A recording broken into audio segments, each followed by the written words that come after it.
Tonight we're going to be talking about personal networks and track 2 diplomacy. We've got a very distinguished panel, but I will leave it to our chair to introduce them, and I will just introduce him. Well known, I think, to many of you, Professor Barry Buzan, who is Emeritus Professor of International Relations at LSE. He's also an honorary professor at Copenhagen and Jilin University, Senior Fellow at LSE Ideas. He was elected a Fellow of the British Academy in 1998 and has quite a long list of publications which I won't start with here. So, Barry, over to you. Thank you, Jason. Welcome all. Let me start by thanking the Dialogue Foundation in general and Shihoku Ogawa in particular for organizing this. It's always a pleasure to be at these events. You might wonder what I'm doing here, since I have no particular expertise in track 2 diplomacy. So I'm going to say a few words of introduction and then try and set up a couple of questions that we might all think about during the proceedings here. I have a little experience of track 2 diplomacy in relation to the Middle East and to Southeast Asia, and rather more of academic networks. So I have a little idea of what goes on here. And my current research interest is in the history problem in Northeast Asia. And that, of course, has involved quite a lot of track 2 diplomacy, where there have been efforts, both formal and informal, to try to bring together historians and others from the different countries in the region to think about how to address the history problem. In general, this has been going on since at least the early 90s, and it hasn't worked all that well. There have been lots of attempts, but with rather minimal outcomes. But the way this session has been set up has been to ask us to think, in a sense, about track 2 diplomacy in part as an alternative to formal diplomacy, if I can call it that, and in part as an accompaniment.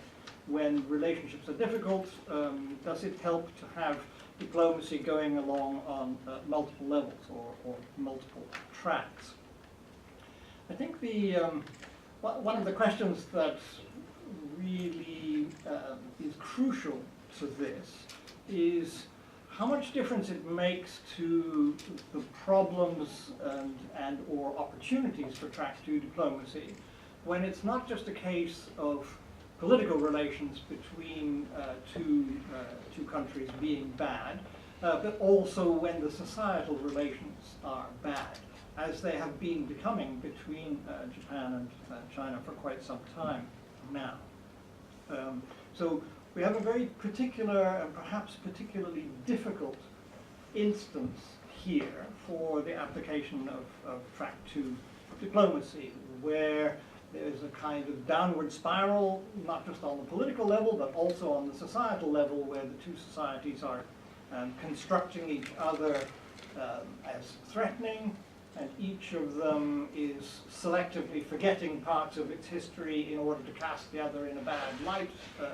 And all of this, it seems to me, poses particular challenges for a track 2 diplomacy approach. It may be that we have to take a very long-term view here. In relation to the history problem, comparisons are often made with the very long process, let's say, between Germany and Poland in Europe. It was a process of some decades, working out joint history textbooks and such like. So one should not rush to judgment about whether things are working or not too quickly, because these things may just take a long time. It is, however, worrying, just speaking from my own experience. I go to China reasonably regularly these days, and the more liberal wing of Chinese academia is having increasing difficulty having Japanese and Korean academics come to attend Chinese academic events. And although I don't know that the same is true in the reverse, I suspect that it might be. That even academic networks are beginning to be infected by the bad political and social relations. And therefore some of these academic networks that would otherwise be functioning to keep pipelines open are in fact beginning to close down because people will simply not come because they feel it's going to be too dangerous for them either while they're there or when they go home. Right? It's really quite awkward. Anyway, I'm the mere amateur here. We have two people, Vice Admiral Yoji Koda and Professor Steve Tsang, who know more about this than I do, and I'm going to turn over the floor to them very soon. They'll each speak for about 20 minutes, and then we'll have, I hope, a good time for a Q&A. Just to focus things, let me throw some questions out that you might be thinking about and perhaps talk about in the Q&A. The first question, therefore, is how effective is Track 2 diplomacy generally? Is this something that we should be thinking about pursuing in a serious way because it actually does help? What's its track record in the Middle East and such like? The second question is how should it relate to the more formal interstate diplomacy? Should it be an alternative when interstate diplomacy has broken down or when the political level is unwilling to operate? Or should it somehow be an accompaniment? And if so, how should the two things feed into each other? And the third question, more specifically, since we're talking about China and Japan this evening, is what particular difficulties and or opportunities does the China-Japan case offer for Track 2 diplomacy? And here I think the key question is the one I hinted at already, which is whether Track 2 diplomacy can work when societal relations have also gone sour. Not just bad political relations, but also soured societal relations. So perhaps those will help frame thoughts and questions on this. And I'm now going to turn over to our two speakers. So, Admiral Koda, do you want to start? Thank you.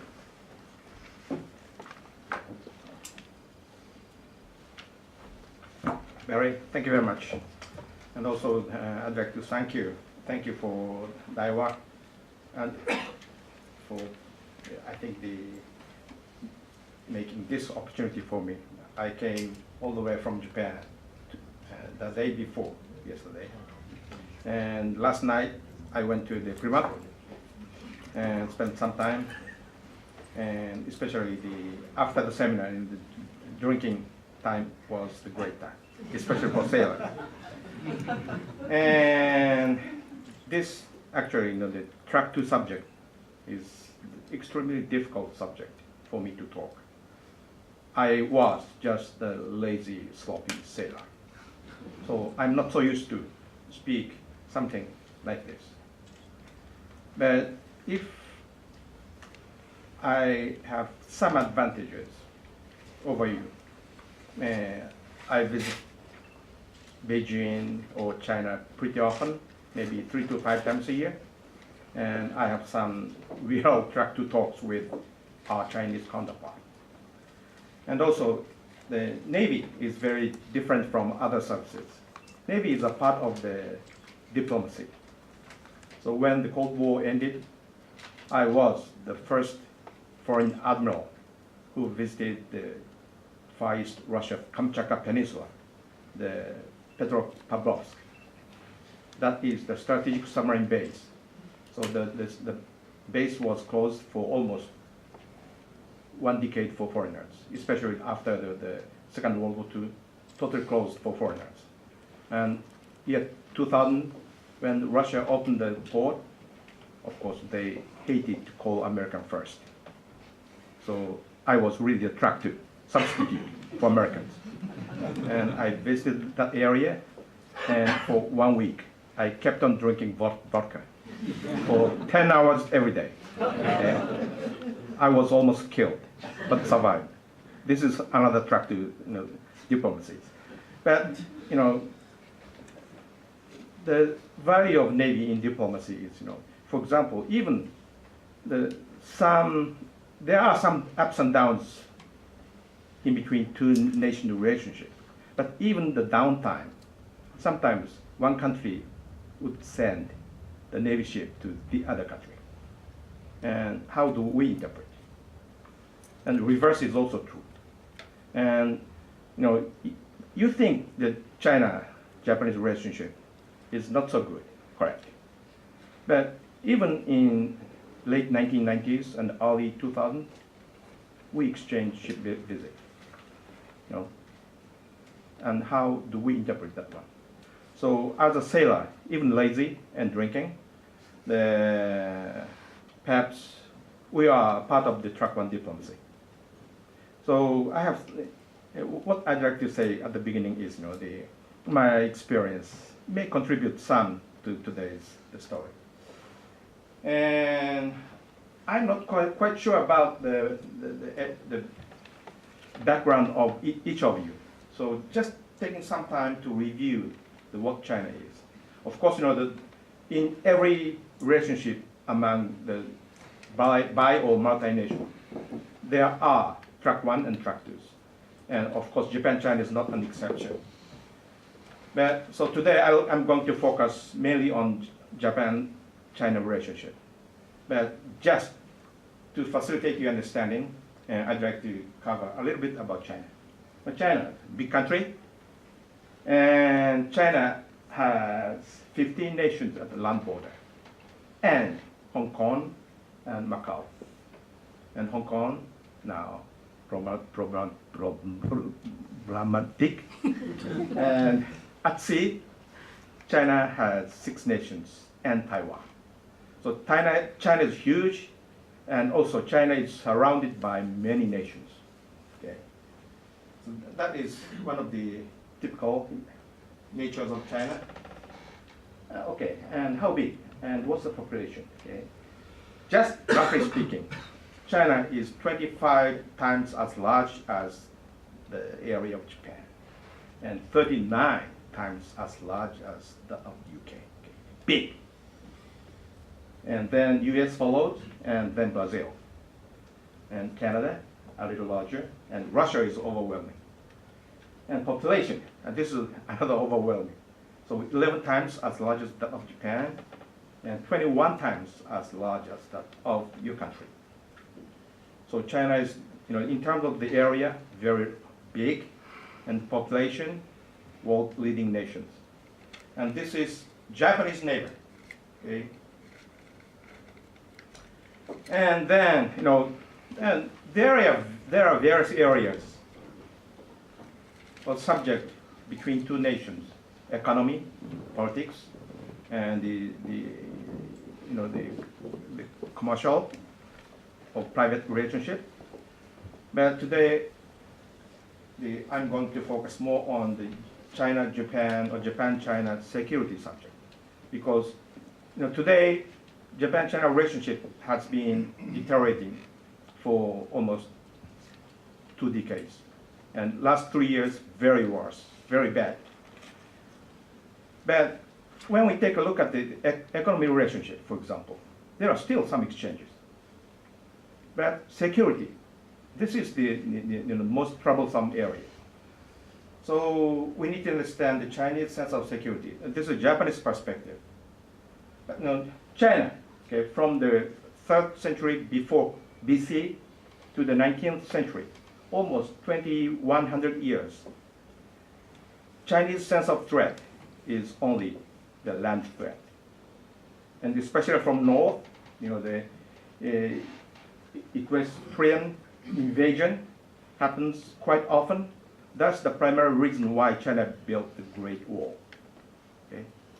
They need to protect their northern border. That's not for the display. That's not for the leisure industry. That's for their security. And sometimes, you know, the invaders established the dynasty, which took over Han's dynasties. So when we say China, okay, or dynasties, or continuous dynasties, you know, that's the mixture of Han's dynasty and non-Han's dynasty. That's something we need to understand. And southern border or eastern border, that's in China is surrounded by East China Sea and South China Sea. So very well secured. So for China, for Chinese until 19th century, southern front is a kind of the area they feel very secured, impregnable in nature. This is their sense of threat until the 19th century. And then mid-19th century to today, now the newcomers, European powers from south. So now China started facing a little complicated equations. Land threat to the north and the American threat from the south. And this is the current situation. And especially, the then Russian Empire in 19th century, okay, they lost their exit. To the west, you are here. To the south, desert. The French and Brits are there, still there. So the only way for the Russian Empire to come to it was the east. So now China started facing the new Western threat from the north. That's the Russian Empire. And at the end of the 19th century, there are newcomers. That were the US and Japan.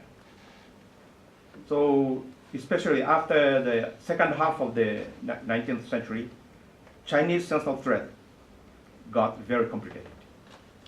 And this is one thing we need to understand. And since then, the China had experienced a very bad time.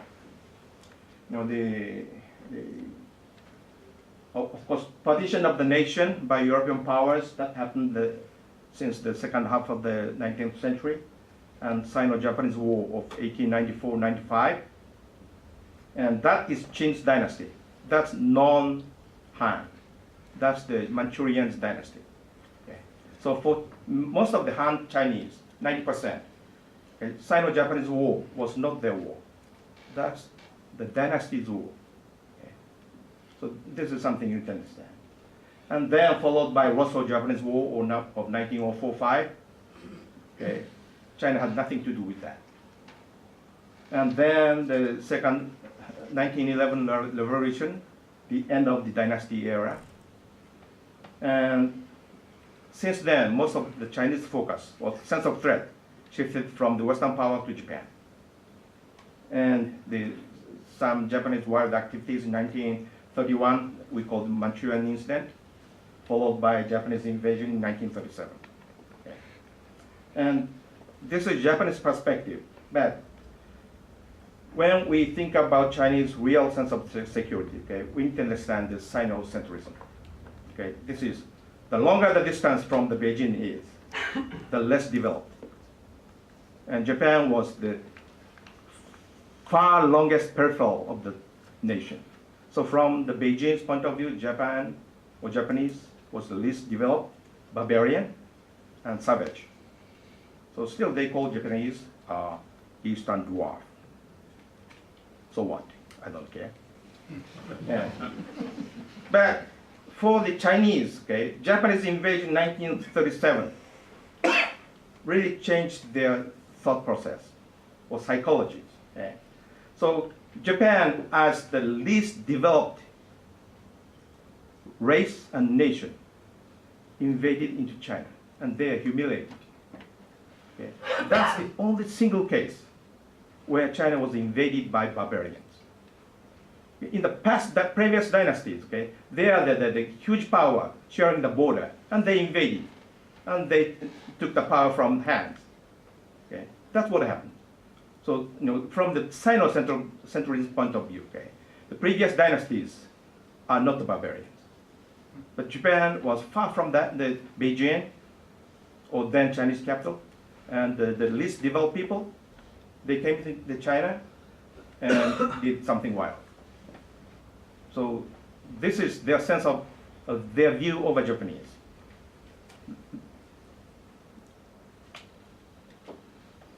And then 49, I'm lucky now. Whenever I visit Beijing today, okay, I was born in 1949. So I'm the same age as the Chinese Communist. Not party, Communist China. So then they started showing some friendly, the face. So this is my advantage. But since 1949, the first thing we need to think about is U.S.-China relationship. Of course, 1972, the visit of Kissinger, the U.S. focused more on Taiwan. And then 1972, to the end of Cold War, China became a kind of the supporting force to the U.S. in terms of the Cold War. So U.S.-China relationship has been improved very quickly, and the relationship becomes very, very intense. And then 1990, this is the time when the Chinese economies started, the booming. So now China started gaining the strong sense of rivalry against the Western powers, especially Japan and the United States. And you may understand easily, but what are the Chinese real rivals, Japan or US? Of course, US. So the Chinese rivalry, the focal point is US, not Japan. And the US also poses the new threat to China, maritime threat. Very different from the 19th century maritime threat, but today it sense. So the US supported by Japan is the Chinese, we call it headache. And Japan, since the World War II, Japan has been a very pacifist nation and tried to be as benign as possible for China. So friendly relationship since 1972. And Treaty of Amity in 1978. And this is the total aid to China. 33 billion British pounds, or 60 billion US dollar equivalent. Do you think it's small? Can I pay from my wallet? No. Huge. So, Japanese sense, we did everything we could to help China. So there's a gap. Japanese thought that was enough. But Chinese, the mentality is not still satisfied. And also their sense of humiliation, that they never forget. So they have a kind of mixture feeling. But basically, if I use very easy terminology, Japanese policy to China since 1972, the reopening the relationship, Japanese basically policy is say nothing, do nothing toward China. So China was able to do anything they want until 72 to perhaps 2005. Actually, I said 2001. During that time, actually, in the Navy, I go for a while against Russia, Soviet, nothing to China. This is what we did. And then recently China often said, our military capability is non-threat to the surrounding nations. And we never fought any war against our surrounding nations. That's not correct. Taiwan Straits, two crises, Tibet, India border issue, still unsettled, Soviet border issue, settled, South China Sea, Paracel Islands, unsettled, Vietnam land border, settled, South China Sea, Spratly Islands, unsettled. So this is the Chinese use of force. Actually, there was war, combat. And also, semi, in-country war. That's the Cultural Revolution and Tiananmen Square. And perhaps Hong Kong would join, I don't know. Okay, and this is, but the purpose of this slide is I want you to understand, even the second half of the year 2000s, there are still the many track one type exchanges until 2012, 2 years ago. There were the growing uncertainty among the China and Japan, but the real situation was not so deteriorated. as not to, stop the track on exchanges. So basically, our diplomatic relationship has been good until perhaps around year 2011 or 12. So, and also, as I mentioned, several ships visit. And then, the skirmish ships around Senkaku Island. So basically, but this is done by 2 coast guards, not military ship. So some media says military confrontation. Even our meeting in Beijing, okay, Japanese media said military confrontation, and Chinese media said military confrontation. But I thought, wait a minute. Is this military confrontation? No. This is white ships. Okay? Much more benign. But this is what is happening. So basically, the eye against eye confrontation at sea is happening every day. And my guess, this would last maybe half a century, perhaps a century. That's something we should be prepared for. But by various reasons, I don't think 2 nations would go for war. For Senkaku, it's stupid. There is no national interest. Okay. Saving face or national sovereignty, there are reasons. But is it worth going for war? Just on the rocks? Beijing, we believe Beijing is wise enough, and Tokyo is wise enough too. And the 3 minutes, yeah. And the real cause of the current worst situation is the government of Japan's purchase of the Senkaku Island. And China got really angry, and they stopped all the military exchanges since then. So this is the trigger. And so only security channel left for us is track 2.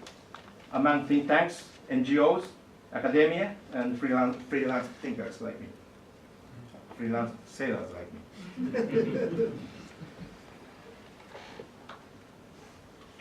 But why Japanese government purchased the island?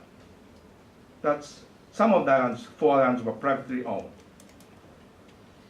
Okay, let me tell you. Because there is one Tokyo governor called Mr. Ishihara. He was very hardline and very hard on China. So governor of Tokyo tried to purchase that island. If Ishihara purchased that island, what would happen? Maybe Ishihara send some people over there and may build the port facilities. That really provoked China.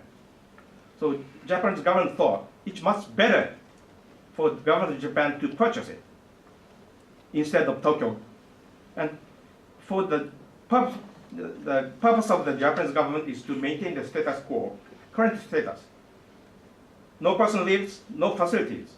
Just keep the islands as a rocky islands. But for Chinese people, purchase by Japanese government was misinterpreted as the nationalization. And especially for the communist community, nationalization means something very different from ours, right? So for the Japanese government, try to take the situation under control. But Chinese interpretation was totally different. This is the primary reason. But what is the track to dialogue? China, is there any real non-government organizations? Some. But still they represent the government.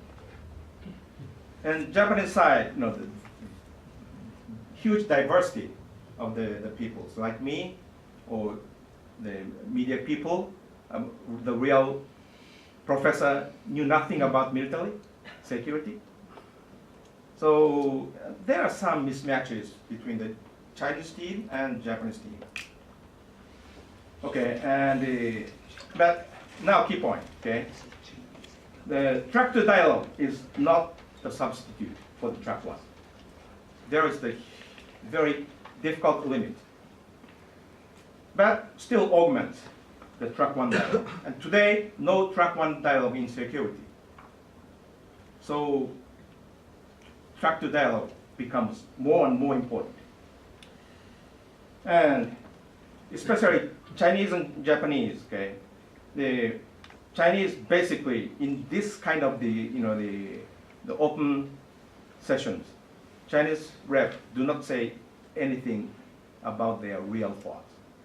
They repeat what Chinese government say. So, but even so, what we need to do is read their face and read their stomach. Okay. But if you accumulate 10 meetings in a public session, we can get something. Okay. Oh, this is what they really mean. Okay. So this is the focal point of the track two. And also another thing is the Chinese, who has the ultimate authority, Chinese Communist Party. Normally, what we talk to them or they is not the CPP person. So there is a kind of huge layer among the government, the bureaucracy. So we need to count that time lapse. Can I stop you there? Yes, okay, yeah. Because otherwise we're not going to have time for Q&A. Yeah. Okay. But this is normally what happens. Okay, 1 minute, and my 1 minute. What is the advantage? Okay. First, almost all the Chinese do not understand the real nature of U.S.-Japan alliance. They have their own understandings, but totally different. Or the Chinese people, the rep do not understand the Japanese government's the decision-making process. Or so, what we really do is educate and have them understand the right understanding on the Japanese thought process. And also, we learn many. Okay, I'll stop here. But what we learn them is, for example, two things. One is I told you the huge amount of aid Japan provided. And their interpretation is something like this. Okay. Yes, we know that, but we never tell the Chinese people we got such an amount of. Why? Okay. Japan is trying to conceal what we have done in 1930s by that amount of money. So providing the lollipops and concealing everything. That's something we need to resolve. And also, I really have to stop you here, because otherwise we'll not have time. I'll stop here. Yeah, but this is something what we normally do.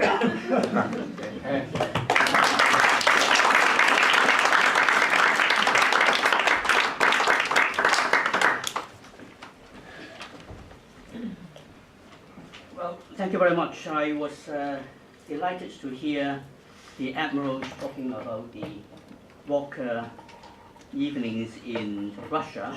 It means that he is now well prepared to have many multi evenings if he is having track two meetings in Beijing, because he will be out with plenty of multi.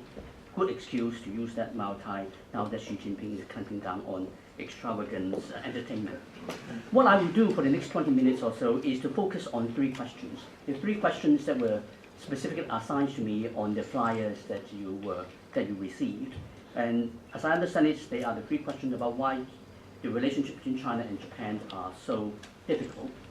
And secondly, why communications between Chinese and Japanese scholars or other non-officials are important. And finally, how does South China Sea fit into this context of the Sino-Japanese relations? The first one, why China-Japan relationships are so difficult. I think the Admiral gave you a sort of historical view, which I think a lot of people in China would probably agree with, will approve of what he said. And I would beg to differ a little bit. I think that broad historical narrative is really not exactly the crux of the matter, if you forgive me for saying so, Emerald. The crux of the matter is not about the general history.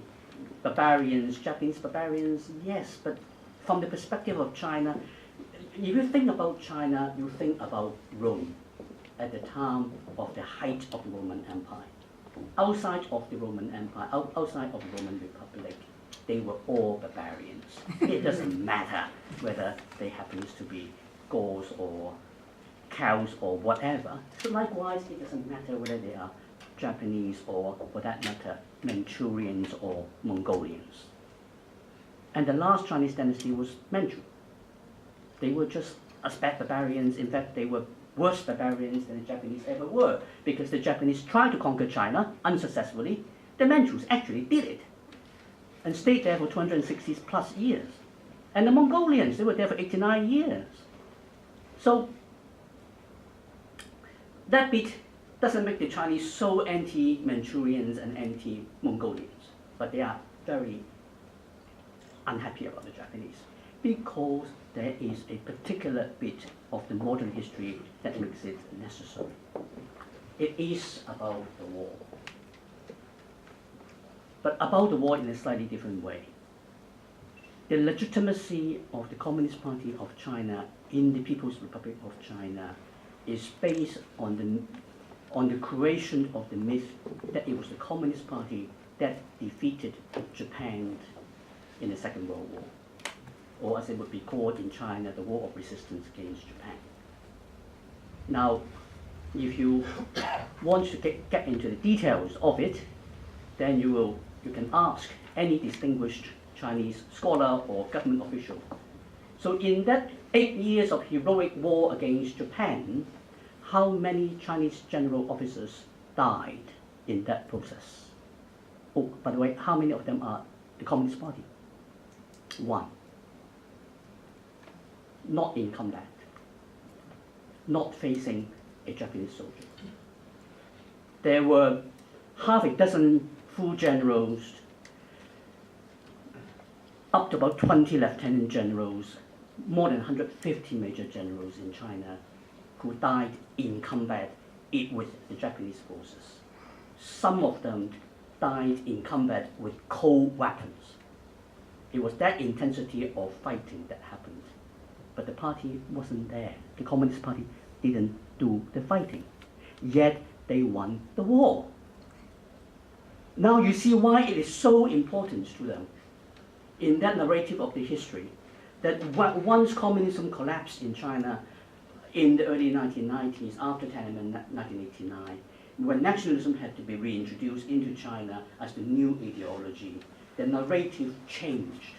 History textbooks got modified.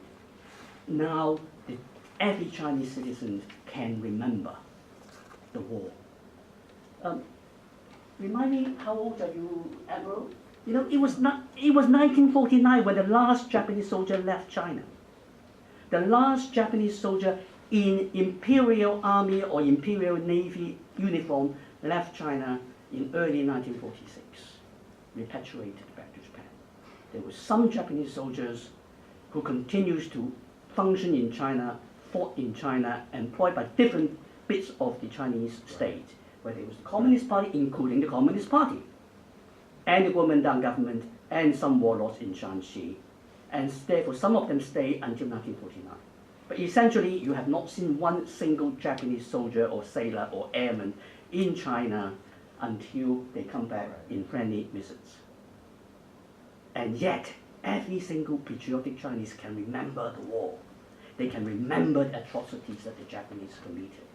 I'm not defending what the Japanese did in the 1930s and 1940s. There were plenty of atrocities that were committed in China as they had elsewhere in East Asia.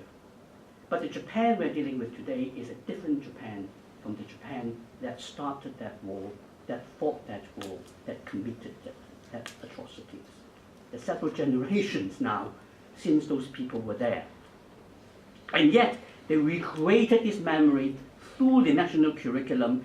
Everybody can remember it, so it becomes a big deal. This is the societal problems that I think Barry mentioned from the very beginning. It is there, and it will therefore condition what people think about Japan. And it will condition and it limits the scope for what governments can do when they try to negotiate with Japan. It is very difficult to appear to be weak, to negotiate with a neighbor that you have in some ways demonized. And we are seeing in this very, very important relationship, and that relationship between Japan and China is a very, very important relationship. It's arguably the second most important relationship that China has. The first one obviously with the United States. The second one, you have a couple of candidates. Japan is one of them.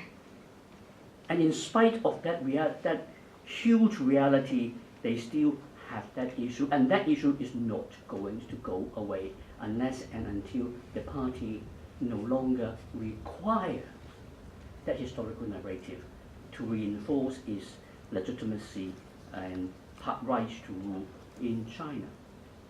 So why communications between Chinese and Japanese scholars and others are important? Well, that's societal problems that Barry mentions, that history problem that is there, means that unless there is better understanding of each other, and here I don't think the Chinese are 100% to blame. I think even in Japan there are discomfort about the Chinese. There are concerns about the Chinese. One can debate whether it's justified or not justified, but there are also feelings there. It's not entirely one way. But the Chinese feelings towards the Japanese are much, much stronger. It's based on strong negative national stereotype. And how do you break that? If you can't change the national curriculum, you change it by getting people to talk to each other, by getting people to communicate, by getting the information across.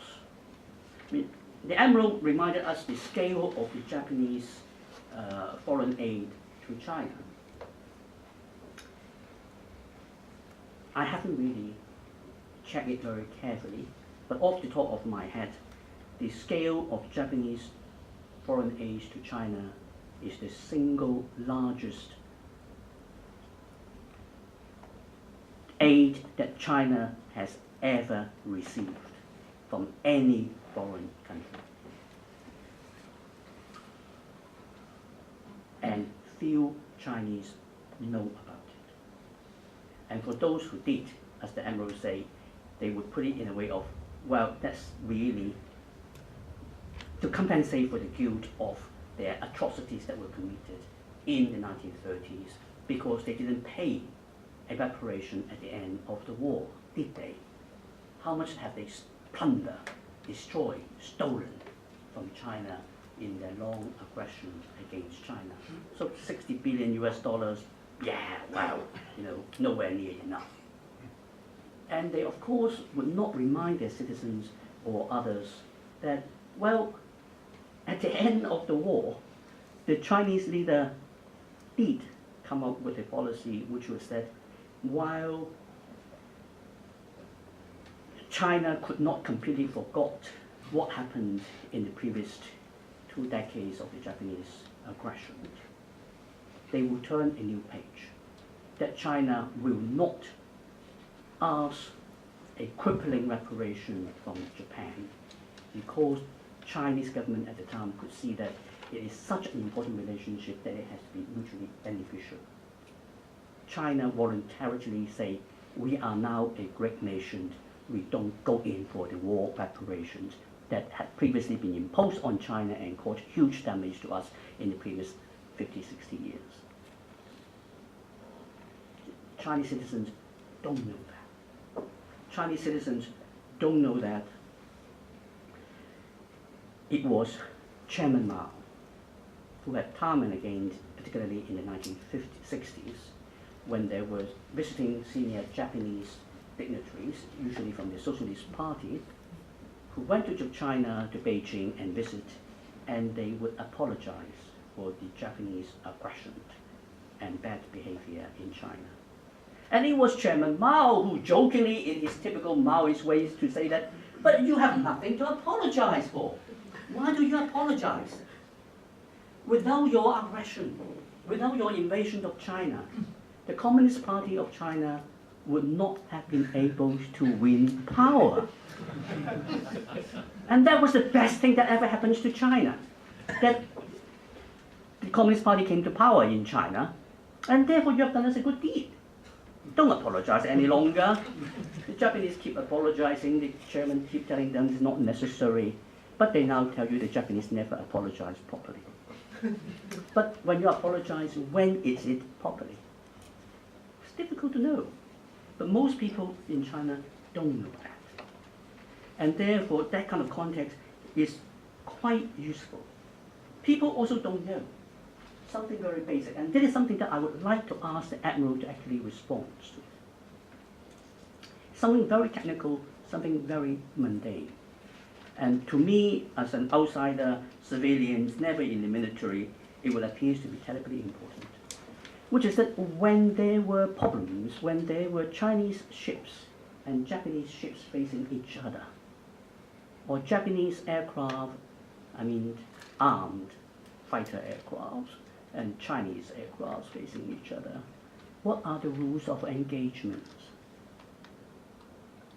I know what the old Japanese rules of engagement were.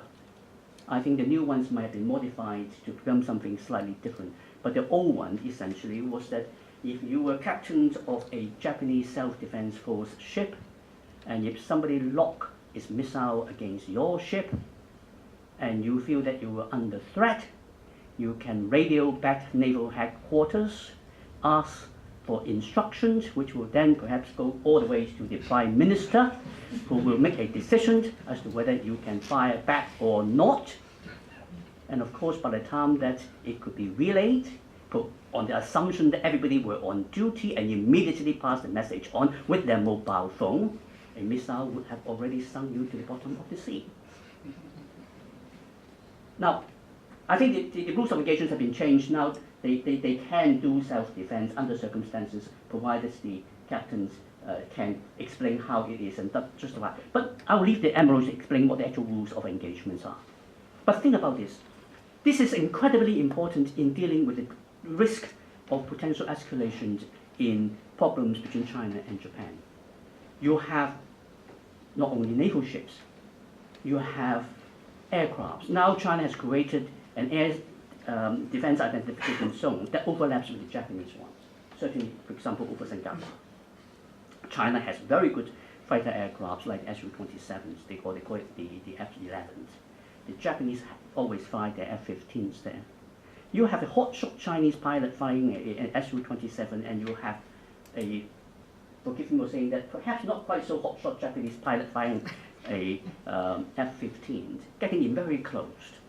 And if that Japanese pilot happens to be actually a better pilot, he spent a lot more hours in his plane than the Chinese pilot normally does, and outfly the Chinese chap, who's been watching all these dramas in China about Japanese atrocities that happens on every Chinese TV channel. Every night you go to China in the hotel, you put it on, it's there. And how would that feel? If you only need one Chinese pilot who started thinking, okay, I'm going to blow him out of the sky, you got a problem. Now you have practically no risk of a Japanese pilot doing that. That's non-existent because of the rules of engagement simply wouldn't allow them to do anything like that. It won't happen. And the Chinese don't know that. They don't know that if there is likely to be an incident, it almost certainly is because somebody on their side doing something reckless. And this needs to be known. The extent of that contribution, I think, is very, very important. Very quickly, on the issue about the South China Sea, how it fits into the context, I think the big issue between Japan and China is the East China Sea, whether it's Senkaku or the oil fields. South China Sea, in some ways, is sort of a bit further away, not immediately there. But in the context, it actually is important, because both sides are actually involved in the South China Sea. China, obviously, because they lay claims to it. Japan doesn't lay claims to South China Sea. But the Japanese are helping some Southeast Asian countries that are having difficulties, shall one say, with their Chinese neighbors over the South China Sea. Now, this is something which they both saw the other as rather aggressive. The Japanese are doing it because they are very uncomfortable with what's going on in South China Sea and whether it is going to be something that could spread on to East China Sea. The Chinese essentially saying that, what the hell do the Japanese think they are, and what the hell do they think they are doing? Giving the Filipinos patrol boats and ships that the Filipinos couldn't manage and couldn't build, and talking about working with Vietnamese and others. The Japanese are trying to encircle us. I mean, that can't be further from the truth. But again, do your average Chinese citizen know? Do your Chinese analysts know? Do your scholars know? Do your opinion leaders know? There are limits to what they can say in Chinese newspapers. But if they know, at least we can see certain nuances in their analysis that would be less blatant, that would be therefore potentially very useful in cooling down the temperature by just that little bit. I don't think we can expect in the case of China and Japan that the track 2 can replace track 1. It just can't happen.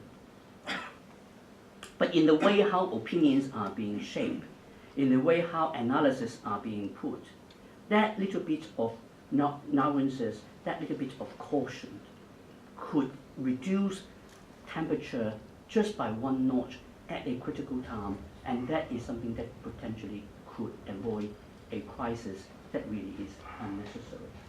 I'll stop there. Thank you very much.